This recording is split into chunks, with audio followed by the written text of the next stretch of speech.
से आए हुए आत्मस्वरूप सज्जनों का हार्दिक अभिनंदन वंदन है।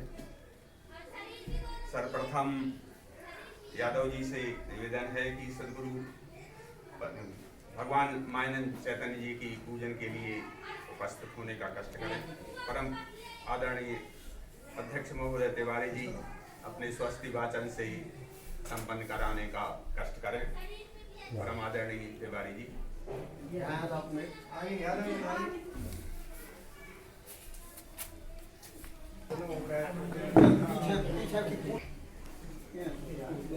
हरि ओम नमो भगवते वासुदेवाय मंगलम भगवान विष्णु मंगलम गरुड़ेन्द्र मंगलम मुनिकाक्षाय मंगलास्तनो हरि मंगलम। हरि ओम नमो भगवते वासुदेवाय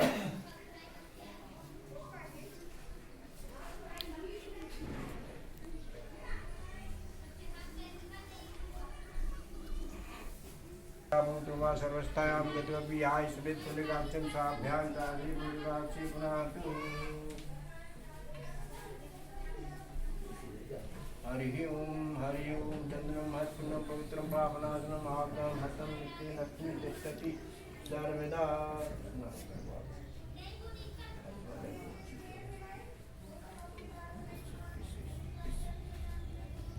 ओम आविष्टमाविष्टनावतिरातन महिला शुद्धि शुद्धो दक्षिणानि शुद्धो दक्षिणानि मुख्यानि पुनात्मनियम समर्पयामि।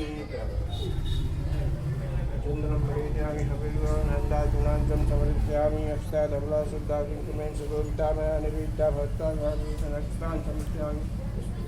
फलवादीन् सुगन्धादि प्रभुमात्मादीन् प्रभुमहात्मानि पुष्पाणि पूजार्थं समर्पयामि।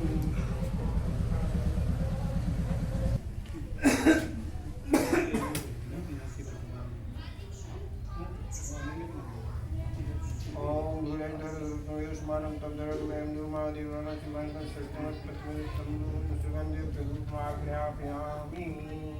भगवते वासुदेवाय।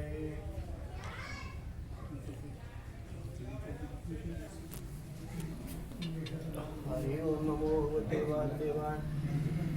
ओम नारिकेलादि पुष्पाणि समर्पयामि। हरि ओम नमो नमस्कारं समर्पयामि।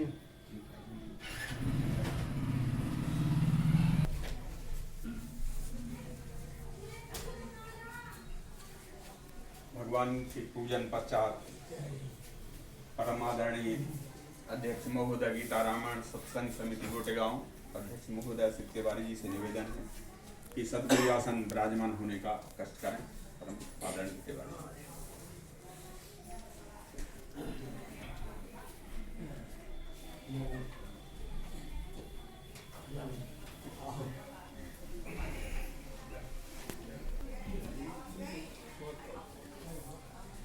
हरि ओम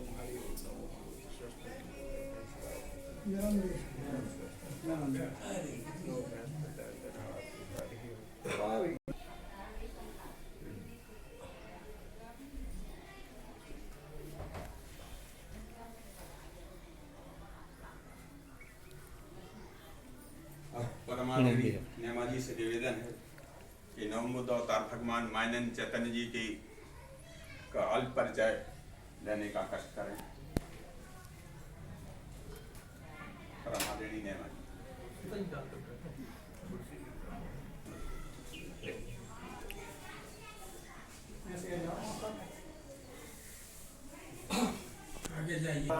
की जय।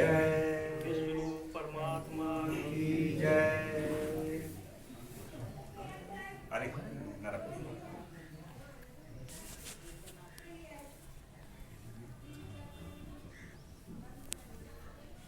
आज जैसे कि हम सब नवम बुद्ध अवतार भगवान श्री मायनंद जी के जन्मदिन मनाने हेतु उपस्थित हैं। अंत में और सतयुग के उषा काल में भगवान श्री मायनंद जी का प्रादुर्भाव हुआ। तो मानते सभी थे लेकिन जानना नहीं था।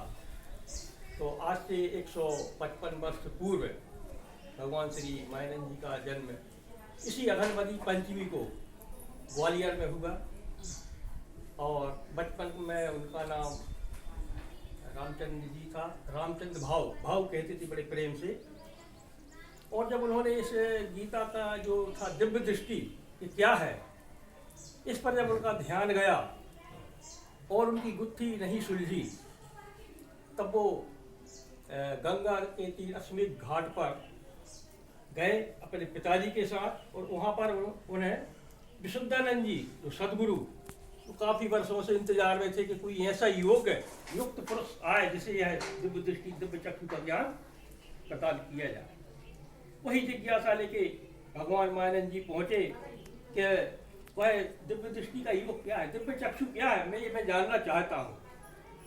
तो उन्होंने वहाँ पर एक मिट्टी का ढेला उठा करके अर्थात वो जिज्ञासा जो थी उस माध्यम से भगवान को बता दी। और अवतारी पुरुष थे बड़े सहज और सरल में, अल्पकाल था ना, गुरु ग्रह गए पढ़न लगराई अल्पकाल। तो अवतारी पुरुष रहते तीव्र जिज्ञासु क्षमाण, उसे देर नहीं लगती। उस विद्या को उन्होंने फिर सन 1923 में ओंकारेश्वर में अपना आश्रम स्थापित किया, जो विज्ञानशाला के नाम से अपन सभी जानते हैं और सभी परिचित भी हैं। और सर्वांग योग के माध्यम से एक छोटा सा ग्रंथ सर्वांग योग की रचना की 1923 में। और इस ग्रंथ में सर्वांग योग जैसा नाम ही है, किसके सब अंगों का योग बताया उन्होंने। इस विष्णु परमात्मा यह पिंडे से लेकर तब तक ब्रह्मांडे में क्या है, कितने अंग है उस परमात्मा के, उसका योग पूरा बता दिया। तो अपन प्रयोग देखते हैं सभी अंगों का योग। तो मुख्य अंग जो बता दिए, पृथ्वी जल अग्नि वायु आकाश मन बुद्धि और अहंकार, ये मेरी पृथ्वी के अष्टांग है, यह सिद्ध कर दिया भगवान ने। अपन इस प्रयोग में देखते ही हैं। और आज वह विद्या बड़ी सहज और सरलता से हमें प्राप्त हो रही है। ये प्रयोग ही नहीं, ये प्रयोग इसलिए रखा जाता है कि भाई यहाँ से लेकर के अखंड, मैं खाली स्थान से लेकर के पूरा विश्व विराट जहाँ तक दिख रहा है, सूर्य तारे चंद्रमा, ये किसका स्वरूप है? ये आत्मा का स्वरूप है। और आत्मा के अखंड स्वरूप को विष्णु परमात्मा जो हमें साक्षात दिखता है, विष्णु परमात्मा के प्रत्यक्ष और यथार्थ दर्शन करा दिए भगवान ने। कितनी देर में करा दीजिए, लिखा है अखंड मंडलाकारम व्याप्तम येन चराचरम तत्पदम दर्शतमे तस्मै श्री गुरुवे नमः। अज्ञानांधस्य लोकस्य ज्ञानांजन सलागया चक्षु नहीं मिलता, यानी पलक खोला और दिख गया। जितनी देर में है बतासा दिखता है, उतनी देर में पूरा विराट दिख जाता है। इस विद्या का ये विशेषता है, ये है अवतार की विशेषता कि उन्होंने चक्षु नहीं मिलता करा दिया। इस परमात्मा को जानने के लिए लिखा तुलसीदास जन्म जन्म मुनि यतन कराई निरंतराम के आवत न आई। कई जन्म लग जाते थे, लेकिन यहाँ फिर ऐसे सदगुरु आज सभी परिचित हैं। सदगुरु के माध्यम से विद्या का करवा दिया। उनके गृहस्थ आश्रम से वह आए और फिर उन्होंने नर्मदा जी की परिक्रमा 2 बार परिक्रमा की, 3 बार करी, 2 बार नर्मदा जी की परिक्रमा की। काय के लिए की? इस ज्ञान के प्रचार प्रसार की। ऐसा थोड़ी कोई परिक्रमा आज भी करते हैं अपन, यहाँ से गए बस में गए घूम के आ गए, लेकिन ऐसी परिक्रमा नहीं की। हर घाट पर जा करके सब लोगों को इकट्ठा करके वो इस विद्या का प्रचार प्रसार उन्होंने। अब इससे समय और कोई विद्या है ही नहीं विश्व में। नामना पंचायत विद्यते आयना है, कोई पंथ नहीं है, कोई राय नहीं है विष्णु परमात्मा को जानने के लिए, कोई ज्ञान करा दिया। अब उनका तो परिचय इतना बहुत बड़ा है कि वो आधा 1 घंटा भी लग जाए, इसलिए संक्षिप्त में मैंने ये बात रखी। बोलिए सदगुरु भगवान की जय, विष्णु परमात्मा की जय।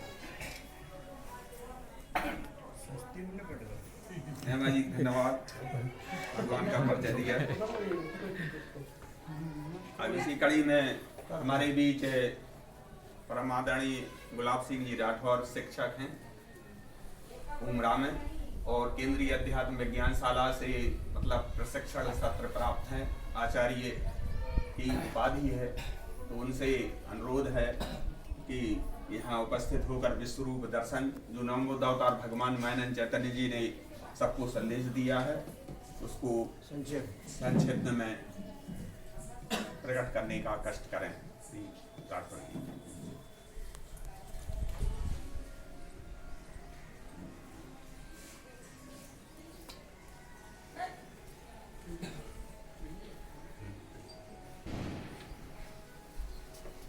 सद्गुरु भगवान की जय। विश्व रूप परमात्मा की जय। आदरणीय तिवारी जी, सभी उपस्थित वयोवृद्धजन और मुमुक्षुजन, जैसा कि आदेश हुआ है कि विश्व रूप दर्शन पर उपदेश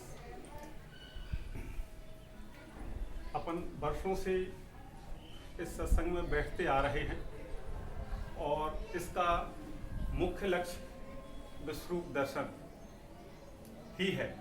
यदि विश्वरूप दर्शन हो गया, दर्शन के उपरांत हमें यहाँ बैठे अधिकांश लोगों को विश्वरूप दर्शन हो चुका है, लेकिन हम उसके परिणाम, उसके लाभ से भली भांति लाभान्वित नहीं हो पा रहे, क्योंकि दर्शन के बाद हमें आवश्यकता है उसको व्यवहार में लेने की। क्योंकि जैसा कि सर्वांग योग ये भगवान के 4 दिव्य ग्रंथों में से प्रथम है सर्वांग योग। इससे हमें विश्व ही विश्व परमात्मा है, इसका साक्षात्कार होता है, दर्शन होता है। तो दर्शन के उपरांत हमें मनन की आवश्यकता होती है और फिर निधिध्यास करना पड़ता है। तब जाकर के हमें निश्चय होता है। दर्शन हो जाना बहुत सरल है ऐसे तत्वदर्शी संतों के द्वारा। यदि हम पात्र हैं तो जैसा कि अभी बताया है कि इसको दर्शन होने में कितना समय लगता है। चक्षुरुन्मीलितम्, समय की न्यूनतम जो अवधि है चक्षुरुन्मीलितम्, यानी पलक खुलने और बंद होने में कि बीच की जो समयावधि है बस उतने देर में यदि हमारी पात्रता है और तत्वदर्शी मिल जाएं तो जैसा कि आदेश हुआ विश्वरूप दर्शन पर रखने का, तो मैं यथाशक्ति जो मुझे प्राप्त हुआ है और जितना मैं रख सकता हूँ रखने का प्रयास करता हूँ। तो हम सभी बड़े सौभाग्यशाली हैं जो भगवान मायानंद जी ने इतने 4 वेदों का सार गीता में निहित है और गीता के 700 श्लोकों का सार हमारे सामने सर्वांग योग या विश्वरूप दर्शन कह सकते हैं के रूप में बड़े आसानी से मैंने अपने पुरुषार्थ के द्वारा रख दिया। और हम लोगों को बड़ा आसान है कि ऐसे सत्संग में हम इसका चिंतन मनन करते रहते हैं। तो भगवान कहते हैं कि विश्वरूप दर्शन के लिए हमें अधिष्ठान रखना जरूरी है, क्योंकि अधिष्ठान नहीं रखेंगे और शब्दों में वर्णन करते रहेंगे या सुनते रहेंगे तो लक्ष्य बोध नहीं हो पाएगा। जैसा कि अध्यात्म में भगवान कहते हैं, बता से अपने आगे रखना भूलना नहीं, क्योंकि दर्शन करने के लिए अधिष्ठान तो होना चाहिए। शब्दों में दर्शन नहीं हो सकता है, शब्दों में तो श्रवण हो सकता है। तो भगवान के आदेशानुसार सर्वप्रथम अधिष्ठान हम सभी को रखना नहीं भूलना चाहिए। और जैसा कि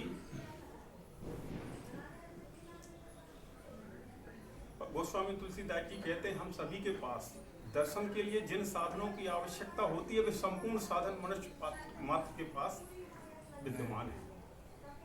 तो आइए हम अपने स्वयंभू साधनों से इसे देखने का प्रयास करते हैं। सर्वप्रथम हमारे पास अग्नि तत्व की बनी क्रियाशील ज्ञानेंद्रिय चक्षु है, देखने की शक्ति। तो जब हम आंख से देखते हैं अधिष्ठान को तो हमें यहाँ रूप दिखाई देता है। तो ठीक इसी तरह इससे जुड़ा हुआ अपन स्वयं को भी देखते हैं और इससे जुड़ा हुआ इस तरह से देखते जाते हैं। तो अपना मोहल्ला, अपना गांव, अपना देश और पूरा विश्व विराट देखते जाओ, दिखता है। यह रूप अग्नि तत्व का गुण है। किसी भी चीज की पहचान उसके गुण से होती है, तो अग्नि तत्व की पहचान उसके गुण रूप से हुई। तो जहां जहां रूप दिखता है वह अग्नि तत्व ही। तो हमने अपनी प्रथम ज्ञानेंद्रिय चक्षु से इस अधिष्ठान से लेकर के अपने सहज संपूर्ण विश्व में रूप ही रूप देखा। इस प्रकार से रूप अर्थात अग्नि तत्व सर्वत्र विद्यमान है, ऐसा हमें अंतःकरण में निश्चय आता है। ये अधिष्ठान हम और संपूर्ण विश्व रूप भाव से अग्नि तत्व की दृष्टि से एक सिद्ध होता है। यह स्वयं हमने अपनी चक्षु से देखा, ये माना नहीं, स्वयं अनुभव किया है। इसमें किसी प्रकार का किसी को कोई भ्रम नहीं होना चाहिए, क्योंकि स्वयं देख रहे हैं। तो एकत्व की सिद्धि हो गई, इस पिंड से लेके अपने सह संपूर्ण विश्व एक हो गया। ठीक इसी तरह दूसरी ज्ञानेंद्रिय त्वचा है। जब हम इसे हाथ लगा करके देखते हैं, त्वचा से स्पर्श करके देखते हैं, तो हमें यहाँ पर स्पर्श की अनुभूति होती है, तब हम कहते हैं कि है। फिर यहाँ स्पर्श करके देखते हैं, तब भी कहते हैं। यहाँ भी स्पर्श भाव से होनेपन का अनुभव आता है। इस प्रकार से हम जहाँ जहाँ भी छू के देखते हैं त्वचा से, तो स्पर्श भाव अनुभव में आता है। और यह स्पर्श वायु तत्व का गुण है। इस पिंड से लेके अपने सहित संपूर्ण विश्व में स्पर्श अखंड अनुभव में आता है, और यह स्पर्श वायु तत्व का गुण है। वायु के बगैर स्पर्श का एहसास नहीं होता है।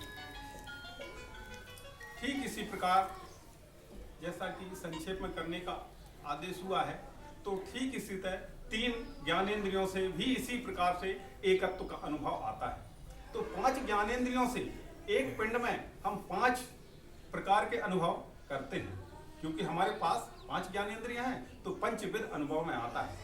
इस प्रकार से पृथ्वी, जल, अग्नि, वायु और आकाश, पांच तत्व यहाँ से लेके अपने सह संपूर्ण विश्व विराट में अखंड अनुभव में आते हैं।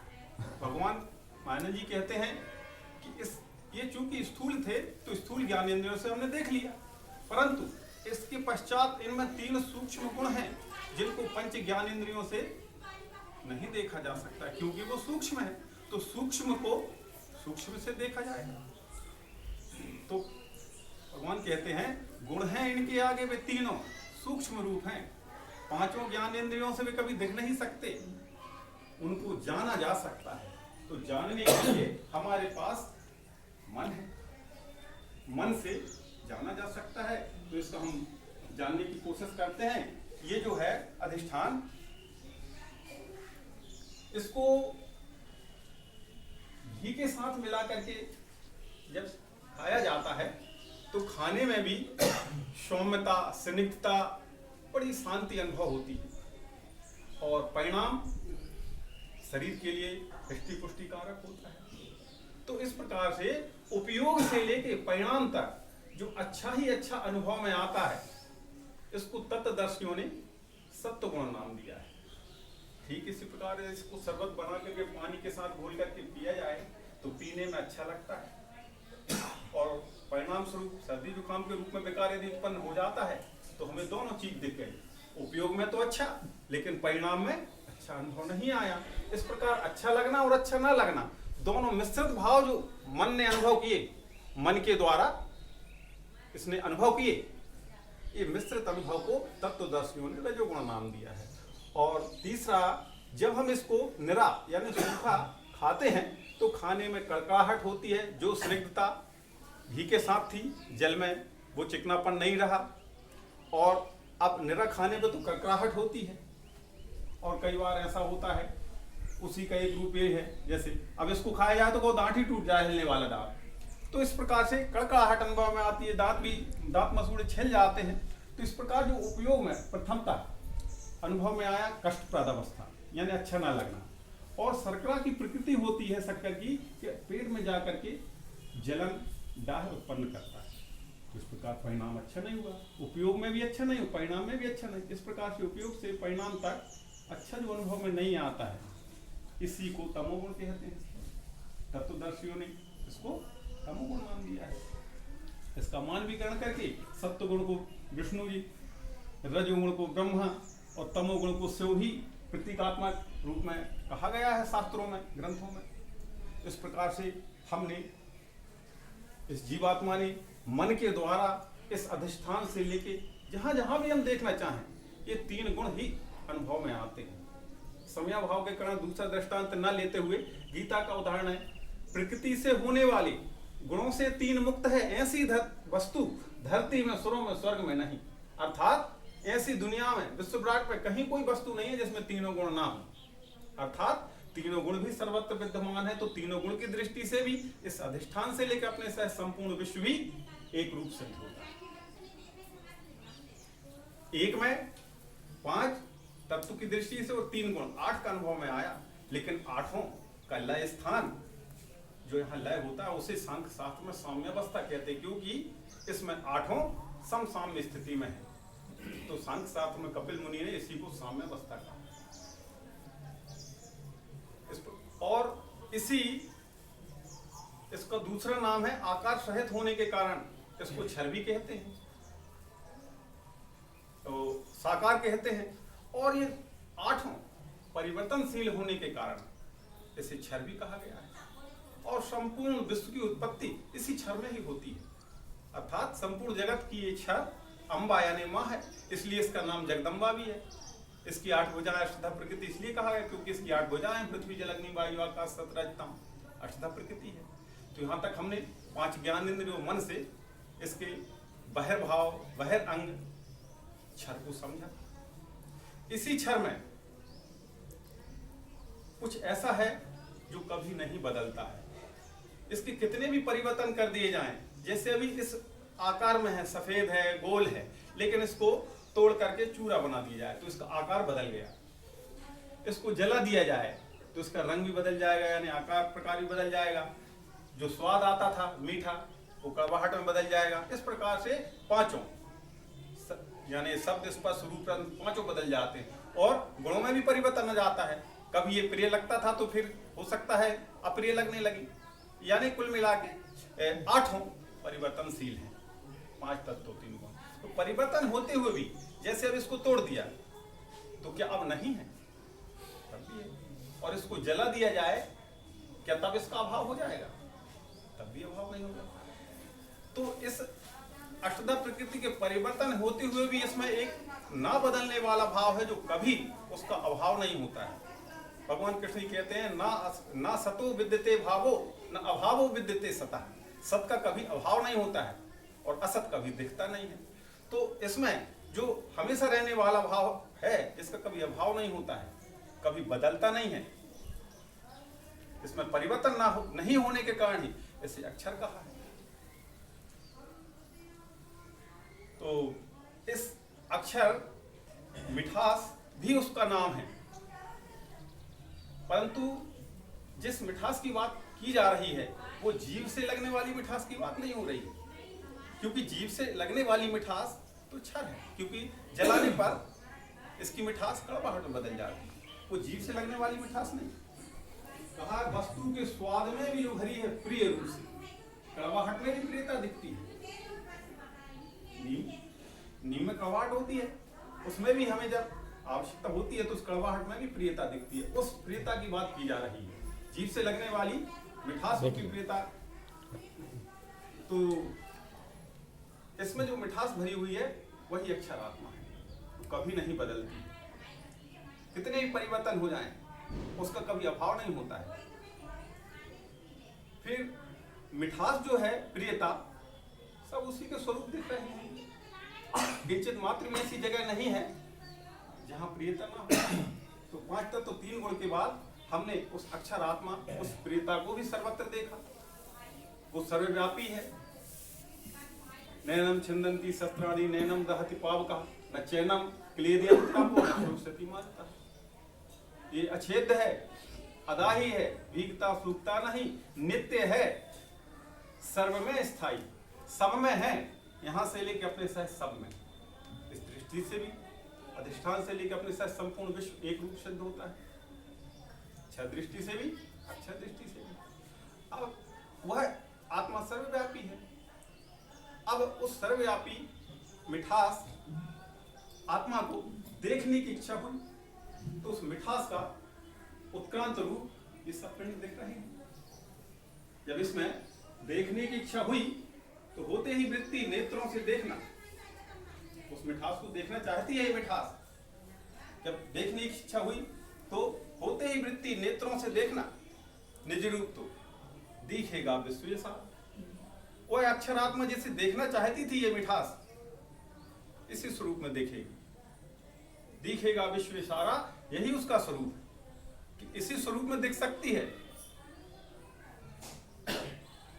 और अगर इसका एक पुट आत्मा जिसे कहते हैं, जैसे क्षर, अक्षर और पुरुषोत्तम, 3 पुट हैं इस परमात्मा के।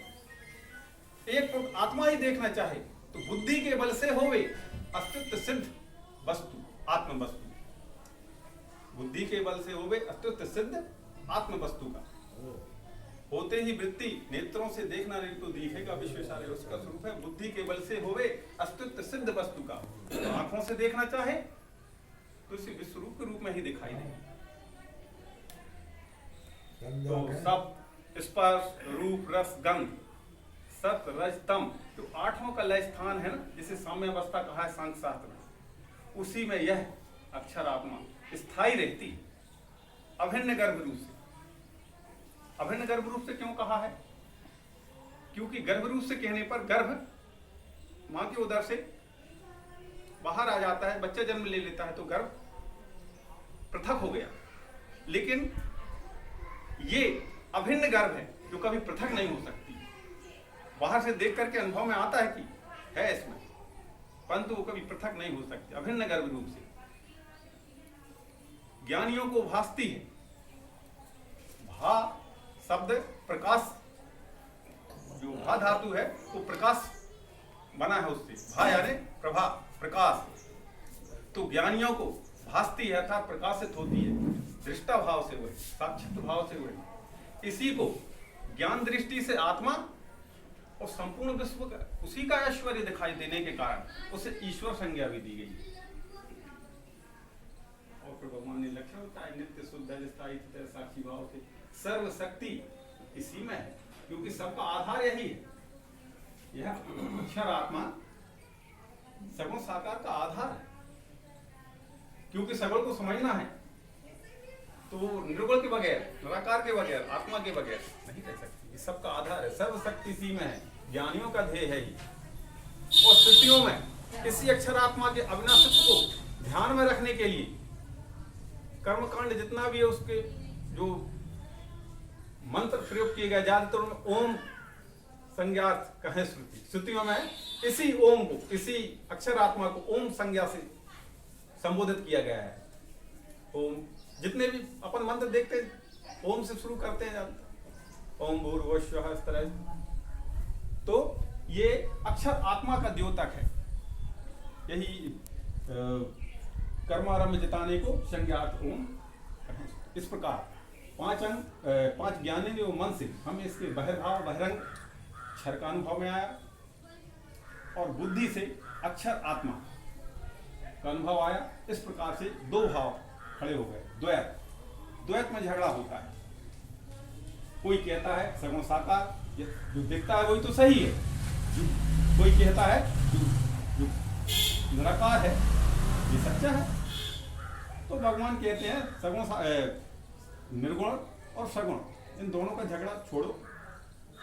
भगवान ने दोनों की सत्यता को बताने के लिए कहा कि अगर सगुण साकार को अच्छा मानते हो, सही मानते हो, केवल सगुण साकार को, तो इसमें से अपना सगुण साकार निकाल लो। निर्गुण निराकार मिठास बिल्कुल नहीं जाना चाहिए। प्रयास करने पर इसके अनुयायी सफल नहीं हो सके और निराश हो गए। बोले भगवान ऐसा संभव नहीं है। ठीक इसी प्रकार निर्गुण निराकार के अनुयायी भी निराश हो गए, क्योंकि ऐसा संभव नहीं है। कितना भी निकालो इसमें से आकार, अगर साकार निकाल रहे हैं सगुण साकार, मिठास तो आएगी ही। और अगर मिठास निकालना चाहें तो ये रवा आएगा ही। अर्थात दोनों को पृथक पृथक करना संभव नहीं। तो भगवान ने कहा ये दोनों भावनाएं छोड़ो। क्यों छोड़ो? ये दोनों भावना छोड़ो। उन्होंने नाम दे दिया शक्कर। नाम शक्कर लेते ही आकार प्रकार और उसमें रहने वाली मिठास, दोनों का लय नाम में हो गया। और नाम दोनों को अपने बस में किए हैं, इसलिए दोनों पुरुष, क्षर पुरुष और अक्षर पुरुष, दोनों से उत्तम होने के कारण वेद शास्त्रों में से ही पुरुषोत्तम कहा। तो ये दोनों भावना छोड़ो, अकेला नाम ही रहा, वही शक्कर, ये नाम पुरुषोत्तम भाव, ये पुरुषोत्तम भाव है। क्षर अक्षर दोनों की नहीं है भावना जहां, अब यहाँ पर क्षर अक्षर की दो भावनाएं का लय, नाम पुरुषोत्तम हो गया। और नाम जिसका है वो नामी ये सामने है, नाम नामी को अपने बस में रखता है, इसलिए कहा है राम से बड़ा राम का नाम, क्योंकि नाम नामी को अपने बस में रखता है। तो ये वही शक्कर नाम पुरुषोत्तम भाव, क्षर अक्षर दोनों की नहीं है भावना, दृश्य साकार वो ही है और है निराकार भी वही, और दोनों का धाम भी है वो, उसको सर्व है, वो सर्वरूप है, परमात्मा सर्वरूप। एक ही वस्तु में तीन कल्पनाएं केवल जानने के लिए की हैं, कल्पनाएं हैं परंतु मिथ्या कल्पनाएं नहीं है, प्रबोध काल में सत्य है और जानने के बाद पुरुषोत्तम में लय हो जाता है, और पुरुषोत्तम भी वस्तु में लय हो जाता है, सिर्फ वस्तु वस्तु।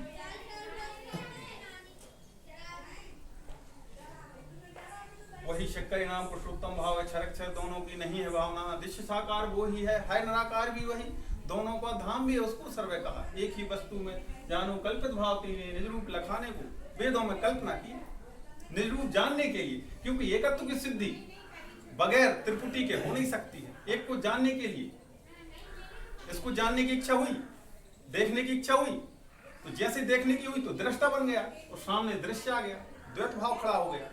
दृष्टा और दृश्य जब दर्शन की क्रिया की तो एकाकार हो गया, पाया कि वह ही है, सब वही। जानने के लिए ये तीन कल्पनाएं की और जानने के बाद एकत्व की सिद्धि हो जाती। निज रूप लखाने को वेदों में कल्पना की, बुद्धि में स्थित हुए मैं ही संपूर्ण विश्व हूं। यह जानने के बाद निश्चय हो जाए कि यहाँ से लेके अपने सहित ये सब मेरा ही स्वरूप है, सब प्रभु का रूप है, सब विश्व रूप है, मैं ही संपूर्ण विश्व हूँ, ये भाव आ जाता है। इसलिए तो भगवान कहते हैं विश्व में सब मैं ही हूँ, दूसरा कुछ नहीं, मेरे में सब है, जैसे सूत में मणि सूत के। तो बुद्धि में स्थित हो गए मैं ही संपूर्ण विश्व हूँ, ये ध्यान में रहना चाहिए कि संपूर्ण विश्व मेरा ही स्वरूप है, तो हमारा व्यवहार ऑटोमेटिक सुधर जाएगा। क्योंकि दूसरा जब है नहीं तो द्वैत में झगड़ा तभी होता है जब द्वैत हो, जब एकत्व की सिद्धि हो जाएगी तो किससे